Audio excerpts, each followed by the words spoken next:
आजकल एक idea internet पे बहुत फास्ट स्प्रेड हो रहा है। डिजिटल प्रोडक्ट सेल करो और पैसा ही पैसा होगा। लेकिन जो चीज स्क्रीन पर सिंपल लगती है, रियल वर्ल्ड में उतनी ही कॉम्प्लेक्स और मिसलीडिंग हो सकती है। और इसी गैप के अंदर बहुत से यंगस्टर्स अपनी एक्सपेक्टेशंस और डायरेक्शन दोनों लूज कर रहे हैं। जैसे over simplified promise culture.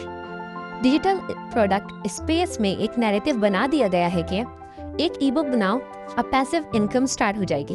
Reality ये है कि सिर्फ प्रोडक्ट बनाना काम नहीं, उसे सेल करना, डिस्ट्रीब्यूट करना और ट्रस्ट बिल्ड करना सबसे हार्ड पार्ट है।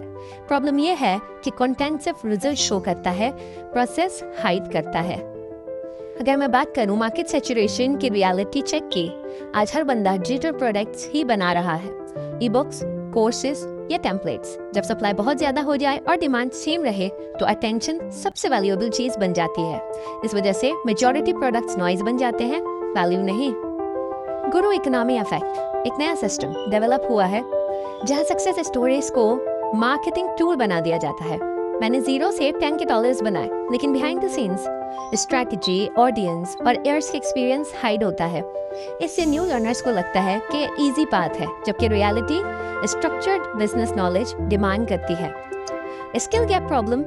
ये एक ऐसी प्रॉब्लम है जहां बहुत से लोग डिजिटल प्रोडक्ट्स में एंटर करते हैं विदाउट अंडरस्टैंडिंग मार्केटिंग, साइकोलॉजी और डिस्ट्रीब्यूशन। रिजल्ट ये होता है कि प्रोडक्ट रेडी होता है लेकिन मार्केट रेडी नहीं होता उनके लिए, और फिर फ्रस्ट्रेशन होती है। और इसी सब के बीच अगर मैं रॉन्ग एक्सपेक्टेशन साइकिल की बात करूं तो सबसे डेंजरस पार्ट यही है कि लोग फास्ट मनी माइंडसेट लेके एंटर करते हैं। जब रिजल्ट नहीं मिलता तो वो अपने आइडिया को नहीं, अपनी कैपेबिलिटी को डाउट करते हैं। ये साइकिल माइंडसेट को डैमेज करता है। तो दोस्तों, डिजिटल प्रोडक्ट खुद प्रॉब्लम नहीं है, प्रॉब्लम उनका ओवर सिंप्लीफाइड प्रेजेंटेशन है।